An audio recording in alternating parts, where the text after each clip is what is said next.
नमस्कार मित्रांनो, अखेर शेतकऱ्यांच्या बँक खात्यामध्ये धान बोनस जमा होण्यास सुरू झालेला आहे। आज काही शेतकऱ्यांच्या बँक खात्यामध्ये धान बोनस जमा झालेला आहे।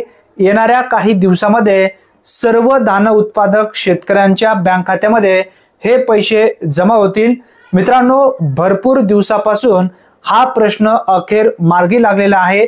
राज्य सरकारच्या माध्यमातून धान उत्पादक शेतकऱ्यांसाठी जीआर घेण्यात आलेला होता आणि निधी सुद्धा मंजूर करण्यात आलेली होती, परंतु काही घोटाळ्यामुळे हे धान उत्पादक शेतकऱ्यांच्या खात्यामध्ये धान बोनस जमा झालेला नव्हता।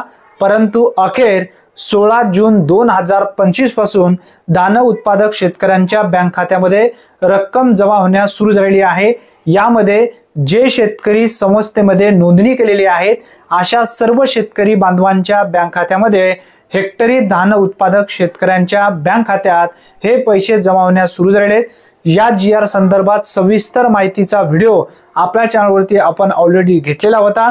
मित्रांनो, ही एक महत्त्वपूर्ण माहिती आहे, कारण भरपूर असे लाभार्थी धान उत्पादक जे शेतकरी आहेत त्यांनी कमेंट सुद्धा करत होते की धानाचा बोनस कधी येणार आहे। तर धान उत्पादक शेतकऱ्यांसाठी हा एक दिलासा देणारा अपडेट आहे। आजपासून म्हणजे 16 जून 2025 पासून धान बोनस हे जमा होण्यास सुरू झालेले आहे। येणाऱ्या 1 ते 2 दिवसांमध्ये सर्व लाभार्थी बँक खात्यामध्ये हे पैसे नक्की येतील। अतिशय महत्त्वपूर्ण ही माहिती आहे। जास्तीत जास्त मित्रांपर्यंत हा व्हिडिओ नक्की शेअर करा। चॅनलवरती जर तुम्ही पहिल्यांदाच आला असाल तर अशाच अचूक योजनेबद्दल अचूक अपडेटसाठी आत्ताच आपल्या चॅनलला सबस्क्राइब करून बेल नोटिफिकेशनला क्लिक करून ऑल बटनला नक्की प्रेस करून ठेवा। धन्यवाद। पुन्हा भेटूया नवीन व्हिडिओमध्ये नवीन माहितीसह। तोपर्यंत जय हिंद, जय महाराष्ट्र।